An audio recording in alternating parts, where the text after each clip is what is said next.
there's so many non-believers that are so stuck in their ways that they're not progressing. And I just love how with crowdfunding, it democratizes it.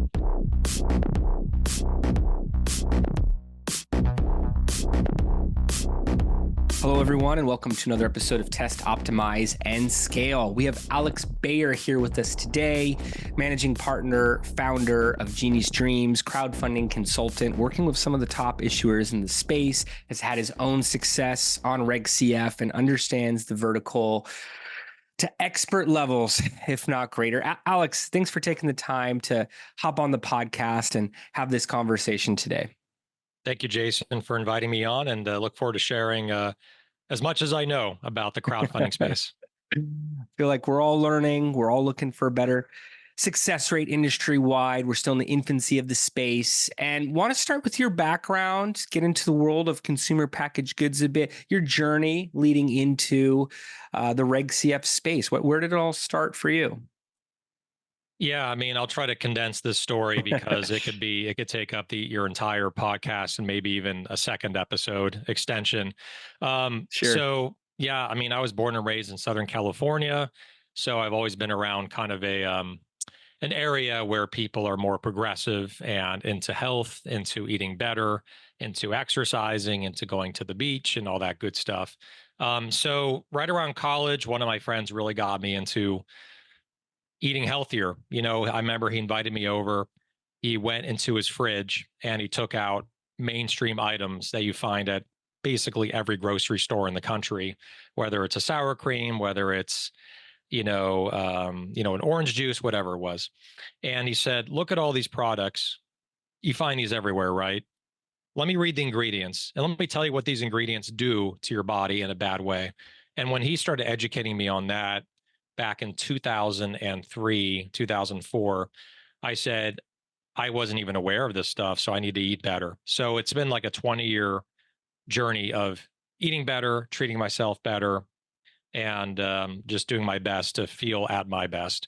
And so from there, fast forward, I went into the food industry in 2013. I was working at a local organic honey company in Brentwood, California, right? Kind of the epicenter of, right near Santa Monica, right near Beverly Hills, right in the center of it all. You know exactly where it is. Oh, yeah. Being in LA. And so I worked with that company and I was delivering, organic honey to local stores like Lassen's, kind of local, Ventura.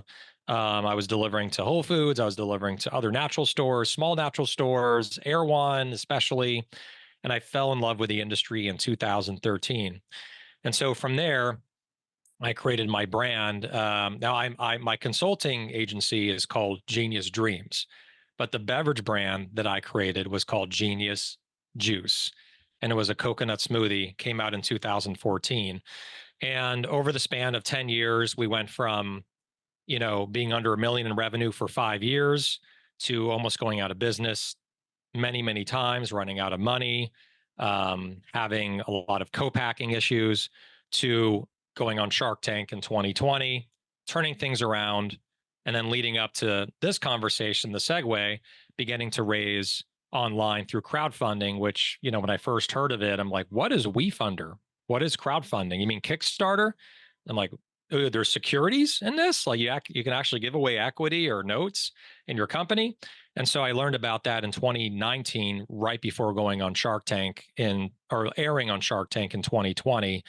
And I fell in love with crowdfunding as a great way to raise money from your community. And so I'm actually calling it more community rounds versus just crowdfunding, because crowdfunding could have kind of this this standpoint of, oh, it's only Kickstarter, you're getting money from the crowd. But I like community fundraising because you're getting it from your community, people that support you and love you. And so I raised $476,000 on WeFunder in 2020, and then I went on Republic, Republic.com, which is a competitor to WeFunder, and I raised 1.07 million in 2021. So, and then I did a third round, raised about 40,000. A small little mini round. And so I raised about over 1.6 million, fell in love with it. And then I decided to start helping other brands And so I'll kind of end the story here to leave room for, obviously, there should be a dialogue, not a monologue. I like to talk, which can be great or bad. But essentially, in 2022, when the bottom fell out in the CPG industry, consumer packaged goods, a lot of brands didn't know where to turn to get money, right? The VC money dried up. There was no money available, no private equity money available. There's a big pullback in the tech space. And so a lot of brands that saw me raising on Republic and WeFunder came to me and said, "How'd you do that? How'd you raise 500,000? How'd you raise over 1 million?" And, I started giving him advice. And to quote the Joker from The Dark Knight, if you're really good at something, do not do it for free. So I started charging for it in late 2022, early in 2023, more so. And I opened up and hung out a shingle for crowdfunding consulting with Genius Dreams. And that's where I am today, is helping, mostly really centered on CPG brands, raising capital through securities, through Reg CF. I don't really do Reg A as much, but more Reg CF through Start Engine, WeFunder, and Republic. Very nice. Very nice. So you start eating healthy 2003, 2013. You start working in the food industry, honey products. I know some of the locations you're talking about. It brings it to life for me. 2020, you're able to present your company on Shark Tank. Genius juice, coconut smoothie, good years, bad years leading into it. And that positions you for your WeFunder campaign. You do almost 500,000 there, followed by, sounds like full cap 1.07 million. That was the cap at that point in 2021 on Republic, and a follow-up round on Republic. You then begin to focus on those inquiries that you're getting from other founders of how are you able to do this? How'd you hit the full cap? How are you successful? And determine, hey, I want to monetize the value that I'm providing here, and really dive in, do this full time and have this impact on groups that, like I, needed in 2020, can grow from the capital. And you're doing it on campaigns on Start Engine, WeFunder, and the Republic FINRA regulated portals. Yeah. I mean, I think that's what really drives me more now than ever, is like, of course, yeah, I mean, I'm charging the proper amount that's worth my Yeah. expertise. But what I love about it is that if I do a really great job at helping these brands raise money, whatever I'm charging, they're going to make back like in flying colors. They're going to make so much more money and raising more money as a result of me helping them to build their campaign and the copy. I have a design agency that does the images for the campaign. I do the perks and all that stuff. So without this turning into an infomercial about Genius Dreams, it fires me up that I can help brands raise money, raise much more with my expertise versus them on their own. So it Mhm. pays my retainer off 10 times over. But also they can grow their business and be successful in a space that's frankly really, really hard, very competitive. And if you don't have proper capital for marketing, you're kind of dead in the water, right? So that's where I really give those companies a leg up with capital that they raise from the community.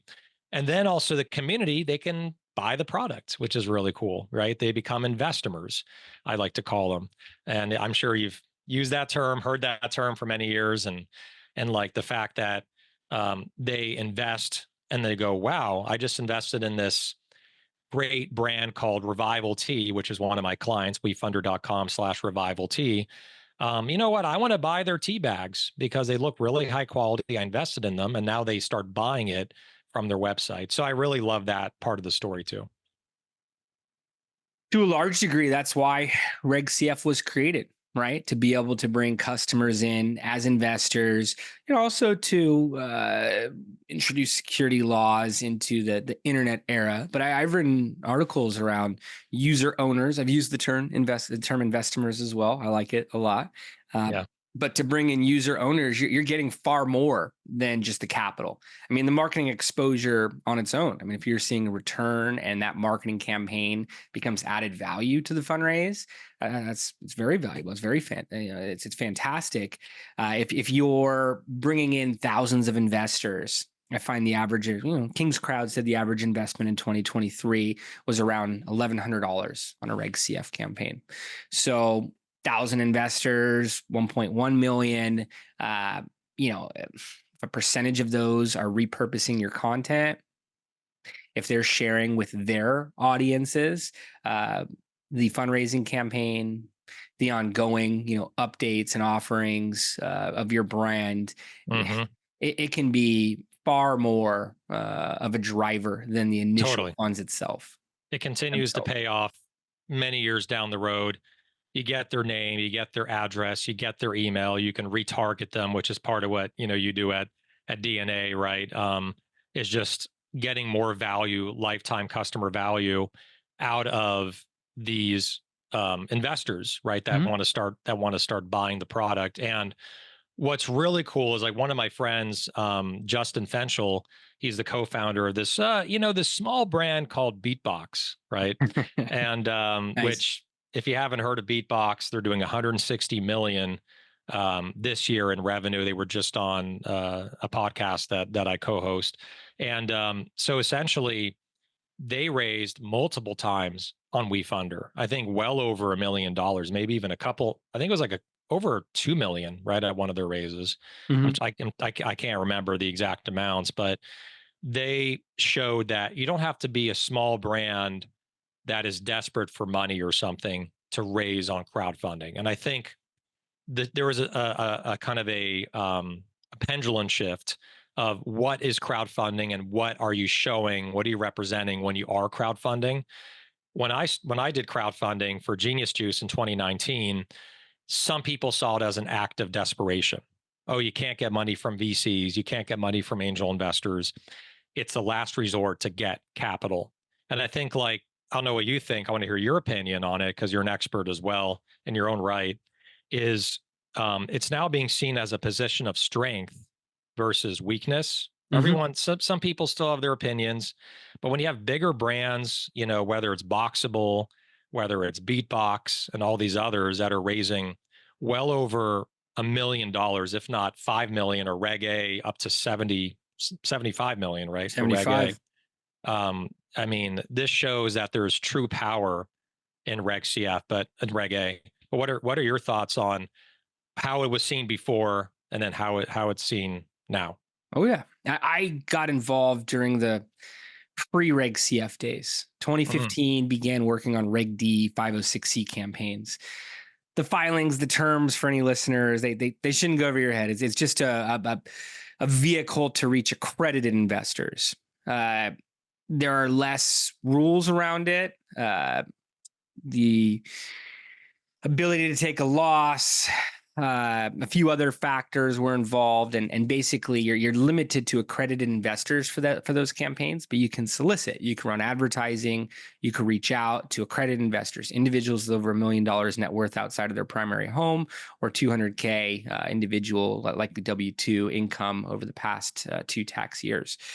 So I was able to use advertising data, my background's in ad tech, to reach those investors across various interest and behavior subsets, saw success, and was told about Reg CF. And, it was a matter of when, not if. I had a lot of meetings with groups in investment banking, and they were telling me no investor will ever click on an ad, and this is just where companies go that can't raise capital. I remember speaking with even conference organizers, groups that were campaigning for the Mm. space, and were figureheads saying, yeah, you can't get funded offline. You go to these channels.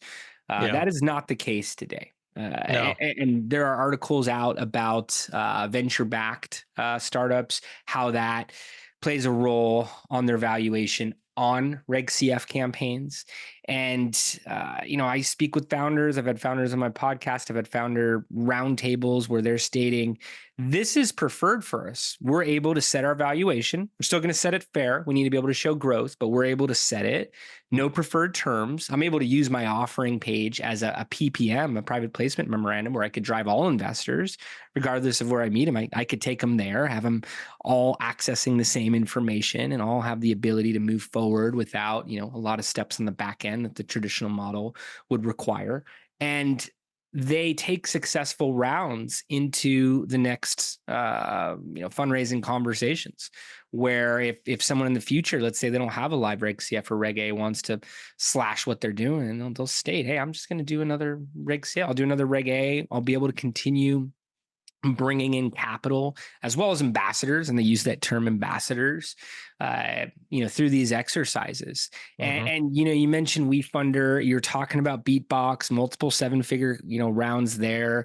WeFunder's done an amazing job at bringing in issuers that have large audiences to fill rounds and fill them quickly, and provide that ability for a user, a customer, to become a shareholder at a lower valuation, in the sense that if the company goes public or has a liquidity event, they're going to be showcasing growth, so they could come in and see a potential upside, potential. To be able to utilize an audience in that fashion, I mean, it's the first question I ask a prospective client or issuer that's looking to learn more information on the space: is how large is your audience? Can you audience build? Can you tap into different strategic partners who may have large pools of your target audience that are loyal, they're responsive? Because they're going to build the foundation. They're going to have the first steps, the first money in, the first capital that could create some social proof in path to a crowd effect. But no, I know many founders who now say this is the preferred route for them. They have all of this, they have all these benefits outside of just the capital, as we were just talking about, and they maintain a lot more control as a Yeah. result. Yeah. I mean, it's everything you said is like just hits a nail on the head. It's super, super accurate. And like, I mean, I remember when we did the 3 rounds for Genius Juice, even for after the first 2 rounds online, we had over 3,000 investors, right?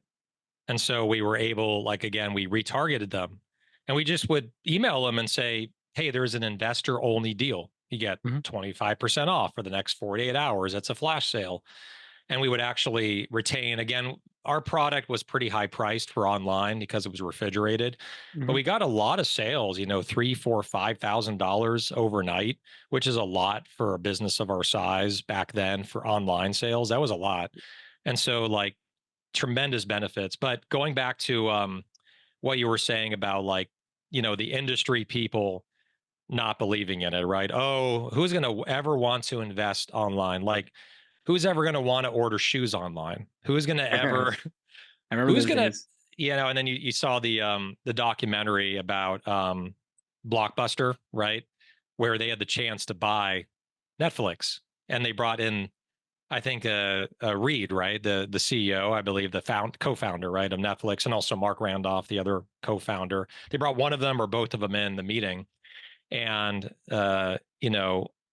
they were looking at, okay, maybe they want to buy us, Blockbuster, right, for multi hundreds of millions of dollars. We're showing traction, and Blockbuster just laughed them out of the room, saying, "No one, people want to go to a store to get movies. They don't want to order CDs." At the time, it was DVDs delivered, right, online, Yep. and you would, take it, watch it, put in a self-addressed envelope, fold it over, it would be sticky, and then send it back. It was awesome. But like, there's so many non-believers that are so stuck in their ways that they're not progressing. And I just love how with crowdfunding, it democratizes it. It gets people that normally are not investors. They make $50,000 a year, 70,000 a year, 30,000 a year, whatever it is. But it doesn't mean that they can't put in $250 to $500 to $1,000 into something that they believe in, that is helping society, making society better, making society healthier, making it more sustainable. And so they have a voice, albeit it's a small voice, right? But every voice counts with Yes. community fundraising and crowdfunding. And that's the part that I love most. Sure, there's the larger investors that put in 10, 15, 20, 25, 50,000 into WeFunder. That's great. And I love that. But what fires me up are the everyday people that are non accredited, that don't make a ton of money. They have a voice, and that's magic. Agreed. And there's a real strength in numbers that comes along with that. You're not holding your breath for that $75,000 investment to come in. You are able to replicate digital strategies that are bringing in traffic. scale those traffic sources, repeat some of those behaviors to I would even say, once you're ramping it up, systematically increase the amount of investments coming through. And even if they're at the minimum level or that average level, I mentioned that average investment, $1,100. Maybe you're self-publishing. It's $3,000. With a tech partner, but I like 1,100 as that average number. 50,000 visitors per, let's call it that 1.1 million raised would reflect 1,000 conversions, 2% conversion rate. Google says an average conversion rate is 2.35%. If you're getting above that, I love that. Like you said, excellent. You're going to excel, much quicker.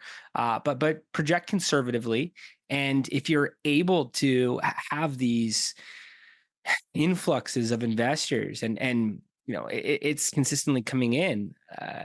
You mentioned Start Engine. I know Howard Marks has always be raising. You can continue to facilitate these rounds. You have to update the content calendar. You have to showcase momentum. You have to showcase traction. I envision funnels though, where, like you said, investor comes in, hey, now check out our product. Maybe it's not a B2C product, or maybe it is. Maybe it's B2C. They make a purchase, and then at some point in the content in the funnel, they're then directed to the campaign itself. I see this happen for B2B. If you're in a B2B business and listening in, some of our largest clients to date, one of the Reg A campaigns we're working on right now that just went from test the waters to a live campaign, and within 2 days is multiple seven figures. They're B2B, have many others to point to like that, because the audience resonates with the technology, with the industry. They understand the growth potential and overall concept around it. So I'd rather see thousands of investors come out of it than just a few at this point. Yeah, yeah, and I think you're mentioning also Start Engine. There's different platforms out there, right? And I want to get your opinion, because between our brain powers, you've been in it for longer, but we can definitely provide a lot of really great insight for someone who's like potentially wanting to fundraise online, and what does that look like, and when should I do it? When's the right timing, right? And so like educating the community, right, that's listening, I think is like, yeah, super crucial. But my piece on it, and then I'll flip it over to you, is Hmm. like, you know, WeFunder is a little more democratic about it. I like WeFunder and Start Engine, those two. Mainvest, as we know, went out of business, so they're no longer an option. And then Republic has really pivoted away from doing your everyday raise. It seems it's more specialized now, and it's different than what it was 3-4 years ago when we raised with Genius Juice. And they're also not as CPG friendly as they were 3-4 years ago. But WeFunder to me is great for C notes, safe notes, or equity, like all three. They excel exceedingly well in safe notes. They also started delving into revenue share, which that could take an entire episode to talk about that. Like my man Justin Renfro over at WeFunder has been, as you know him, good old Justin. He's He's spearheading great. the revenue share side, which is there's no equity given, there's no notes given. It's all a return based on what you invest of 2x or more. And so, but I like WeFunder for safe notes. I like WeFunder for C notes. Equity too works as well. Um, but then with Start Engine, what I noticed is they are strong in equity, not as strong in convertible notes. Okay. And yeah, and I guess what I've observed, I want your opinion on this, is their perks, their early birds, and the multipliers rewarding investors is not as strong on notes in Start Engine. It's really strong on equity, right? Because they have the owner's bonus on Start Engine. If you're a Start Engine member, you get extra 10%, kicker or whatever, or 5% kicker on your equity. So that's what I found between those two. And I've also found that Start Engine is a little more on the mature side. You have to be a little more mature as far as Yes. revenue. Having an ARR of maybe, a million or more on average, maybe at the lowest 500,000. WeFunder is like, well, if you're really small, if you have a really strong story, we'll still let you fundraise and we'll launch your page for you. So I think WeFunder is a little more accessible in launching on there. But then Start Engine has their benefits as well of just having a lot of members on there, over 2 million from what I last counted. And they're loyal. So anyway, there's pros and cons to all of them. But Exactly. what are your thoughts on kind of the comparison between, let's say, WeFunder and Start Engine? Like, what are your thoughts? Sure. Well, first of all, I think they're all pioneers of the space and do great things. And I don't just state that because I know people and have calls with, each of the platforms, but because I learned from them. And you mentioned a few names, Justin Renfro, very passionate about what he does. He's created a lot of innovations for the industry, not just for WeFunder. And I always walk away from calls with these groups with a list of notes and ideas. Um, I analyze the space, and we're platform agnostic, and like you, pros and cons of each platform. And I try to let the issuers decide. Although I'll tell you, most of the groups that we work with are already in the process of launching or already Right. live on Like they're platform. deciding, they've decided, or they're launching. Right. Unfortunately, marketing is often an afterthought. Even if I speak with them beforehand and emphasize strategy and pre-launch and the fundamentals, I understand budgeting. Um, Not a complaint, just to state that they're often already secured with the platform. Uh, WeFunder typically raises more than Start Engine collectively from their list of campaigns. As of yesterday, And 722. it's for Reg CF, right? Yes, for Reg CF. Excuse me. Just for Reg CF. Start Hmm. Engine has Reg A. WeFunder has Test the Waters, but doesn't focus on Reg A. Uh, as of you know end of July here, July 22nd, WeFunder had 189 live Reg CFs. Start Engine had 58. Right. Uh, A little more, they're both selective, but I think Start Engine is very selective about what does the company look like, what's the revenue.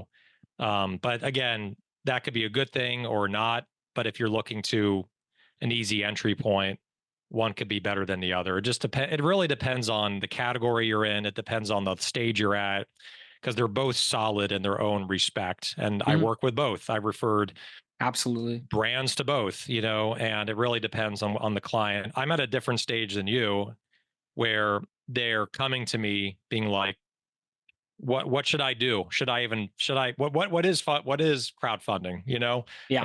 and how does it work, and what's the fee, and what does it cost me after it's all said and done if I want to get this thing launched? How long does it take? What should I put on the page? How Yep. much can I raise on there? What should the valuation be? What should the terms be? What kind of security should I offer?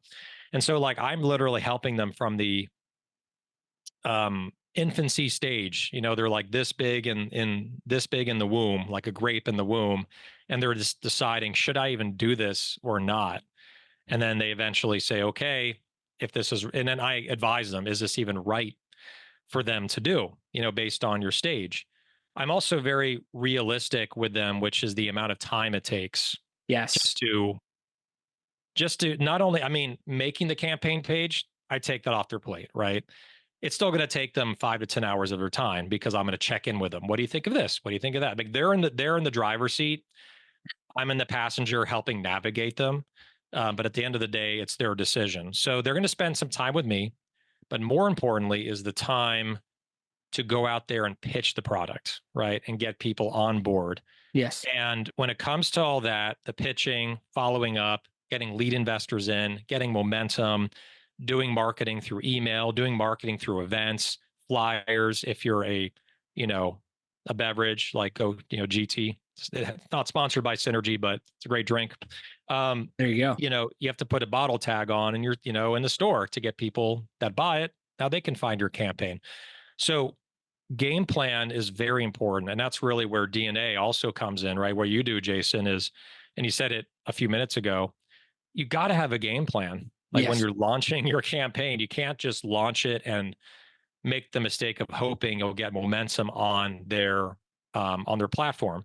You're not even visible until you raise $50,000, right, or more. Some of them even over 100,000 on WeFunder. right? And WeFunder's even not even making them live at 250 for some campaigns. So when I say live, like they're on the wefunder.com page. So there's a lot of legwork you have to do to get it out there, to market it, to get people to engage and invest and convert to become investors. And that's really, the game plan of building it is one thing, the game plan of marketing it is a whole separate beast, which is what, you focus on, right? It is, and because we found we can be very impactful there. We're on the front lines of performance, and speaking to those stats a little bit further, you got to find ways to stand out across any of these platforms. And tell you the average raise amounts for each platform. I could tell you, and just to balance out the comments earlier, Start Engine has a higher average raise per week when I look at how many campaigns they have live and how much capital has been raised on the platform for the week. Again, there's a lot of great things to be said about all the platforms, but looking industry wide, the top 10% of issuers are moving.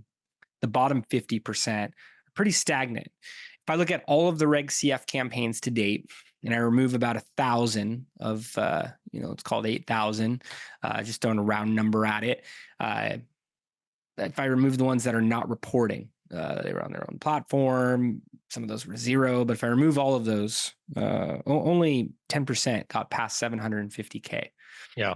50% did not surpass 100K.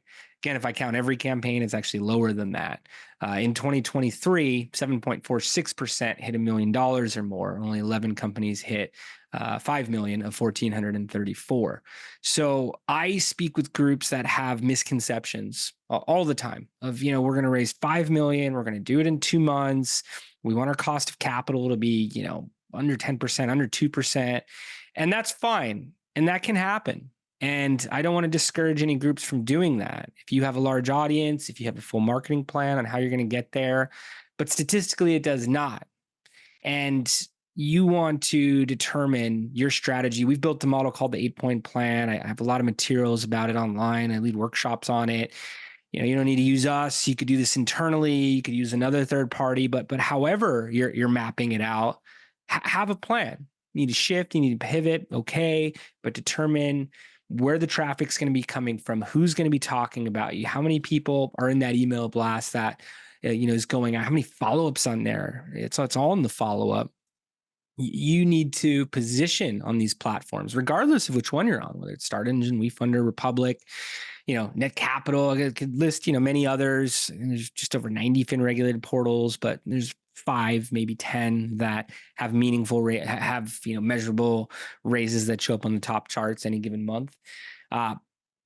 You got to figure out how you're going to position, and you're going to be able to do so by coming out of the gate with enough funding.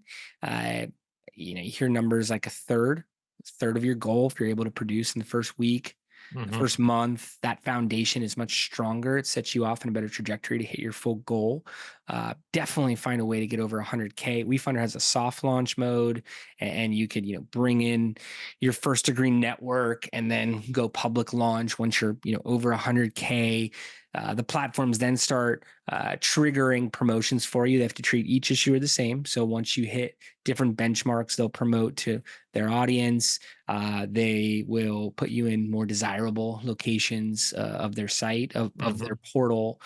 But the crowd effect occurs on that top 10%, and you're going to have more of a, empty restaurant sensation if you are showing underneath 100K or are kind of, still in the water there. So, you're going to want to work with folks like Alex, the portal. We welcome a marketing conversation. Whoever it is, I would bring as many of the experts to the conversation as you can, because you have to get the audience excited. You have to get them engaged. You have to paint a picture that this is a moving ship. It's hitting its destination. With or without your investment, now is your opportunity to come on board and generate some fear of missing out. Yeah. I think, so many great tidbits in there, man, that I'm glad that this is recorded, right? Because I think even offline, if we're just talking on the phone, this is how we would talk. Yeah. About we're just two guys in the crowdfunding space rapping about this. But yeah, it goes back to just storytelling, right? Storytelling to get investors in. having a plan and realizing that it's a tremendous amount of work. And I said it once, about 20 minutes ago, that the money that you spend, whether it's on DNA, on, with me, right, for the consultation on building it, if you have the right team around you and then you also do the work, that's a power duo winning combination of raising what you need to raise. And you're going to easily, any consultant you hire, especially like if they're a good one, they're going to earn whatever you're paying them, fivefold, tenfold. So with all that said, gotta have a plan, great team around you, story tell it correctly, make sure you have your pitch down. Why would someone want to invest in crowdfunding versus investing in you directly? You got to answer that objection. And so that's part of like what I go over with founders is like, what does the pitch look like when you go out there? So I'm not an expert on the digital marketing side. That's where DNA comes in. But essentially, leading up to that, storytelling, images, and pitching individual people, that's really, really paramount. And then, like with digital marketing, you can just blow it away. You can get more people in, get it out to more people. It's a numbers game. And obviously, what you do, Jason, is you target it, you hyper target it to the right people to where they're more likely to convert over. But then, like, again, with a great team, he gets the people to your site, right? To look at it, people that are highly likely or potentially likely to invest. And then they see the story and the video and they go, you know what? I love this story. I love this video. I love what they stand for. And they invest. And investors that are on crowdfunding, I think something that I missed and I didn't say earlier, they're not hyper analyzing your P&L or your investor decks as much as, let's say, a VC. Some do, right? Still, there's just people like that are more meticulous about their investments. But I don't know, Jason. I mean, to me, like a vast majority of people, 70, 80% of these people are just looking at the video, they're looking at the story, and they're saying, you know what? I'll throw 1,000, I'll throw Mhm. 500 because I believe in it. It makes me feel good. They're making the planet a better place. This is something that I've seen in stores. This is something I've seen online, on Amazon, wherever. And I want to be a part of this. And I think like that's part of one of the needs, right? Being a part of something, belonging to something, mattering. That's instinctual and primal in human beings. So that's what I also love about the crowdfunding side. Going back to that, is you belong with a movement, and then they get to watch you, see you grow, track your progress, and that's a lot of fun for investors, right? Like you put in $1,000 into a small 200,000 a year business and now they're doing 10 million. I mean, that it feels good to make the right pick, like picking the right horse at a Mhm. race. So it's I love the whole concept. So Me as well, and agree. There's absolutely a fulfillment in that. I want to ask you a few questions before we begin to wrap here. You sure. talk a lot about storytelling, the image, the people invest in people. How can how can founders who are listening in uh, tap into those recommendations for their own model? What are some tests that they could apply? And I look at marketing as a series of tests: the offering page, the video, being part of that marketing funnel. What are some tactics that listeners can implement into their own model to have a more successful raise? I mean, I think first and foremost, the video has to kick ass. It has to be a great video. It can't be um something where it's low audio, like low quality audio, something done on an iPhone that you did in your kitchen or in your bedroom, or bedroom's a weird place to do it, but in your office, at your manufacturing facility, in your little small, cube office. Like you want it to be you want it to be well done. You want the audio to be crystal clear, and you want to tell the story and have like scenic images about what encapsulates your brand and your team and your culture and your company.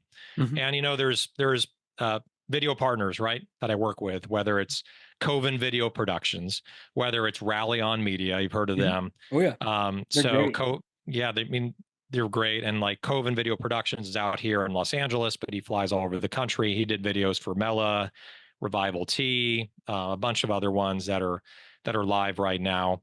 But the main thing is high quality.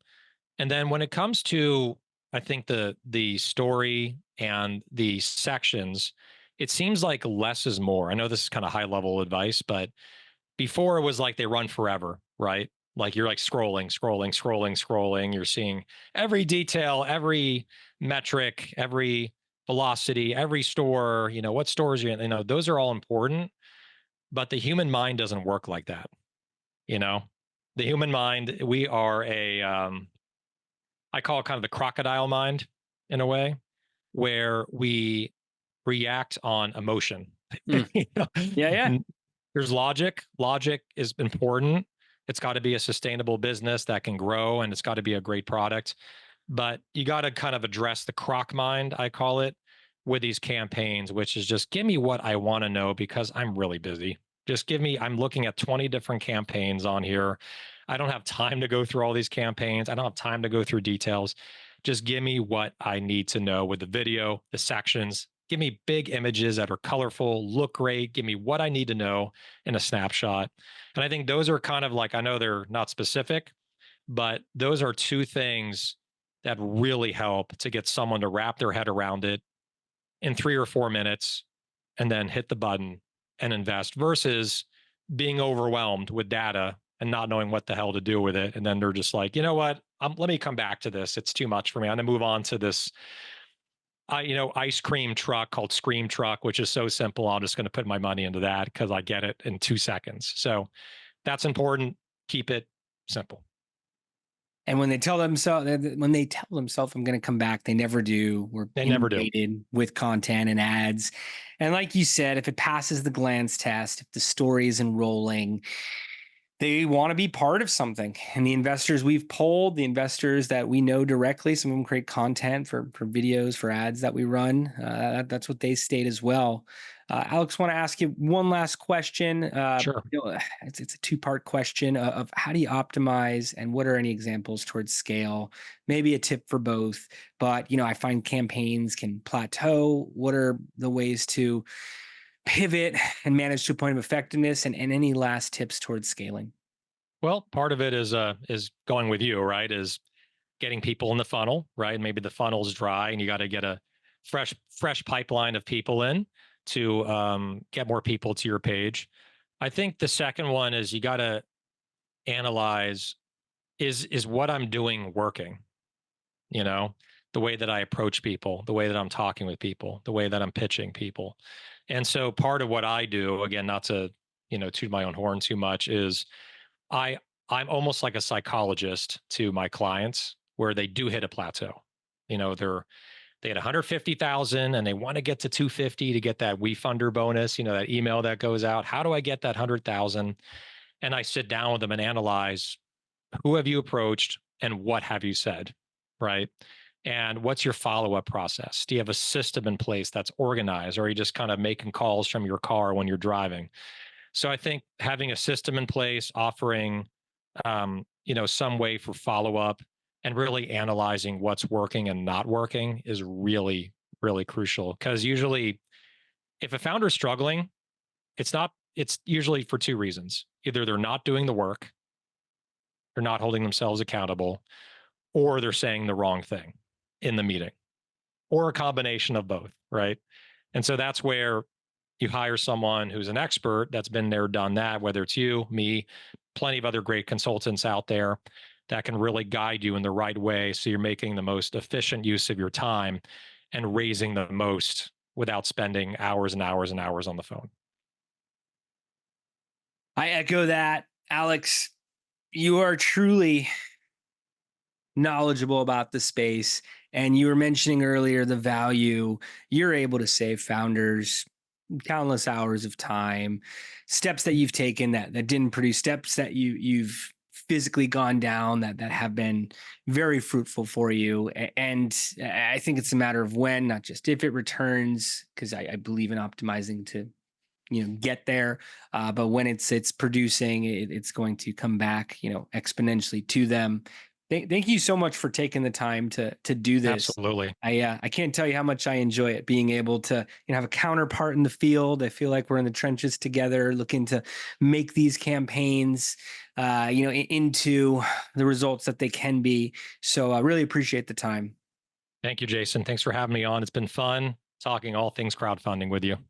Awesome, awesome. And for any listeners, viewers that would like to get in touch with you, learn Yep. more, where is the best place for them to go? Two places. LinkedIn. You just message me, Alex Bayer, Bayer, like the aspirin, no relation. And the Yeah. second way is just to email me, Alex at geniusdreams, plural, dot co. So not .com, but .co. Alex at geniusdreams.co. And highly recommend that you do take Alex up on that offer. Well, thanks again, Alex. Appreciate it. Thanks, everybody, for tuning in. We'll see you next time.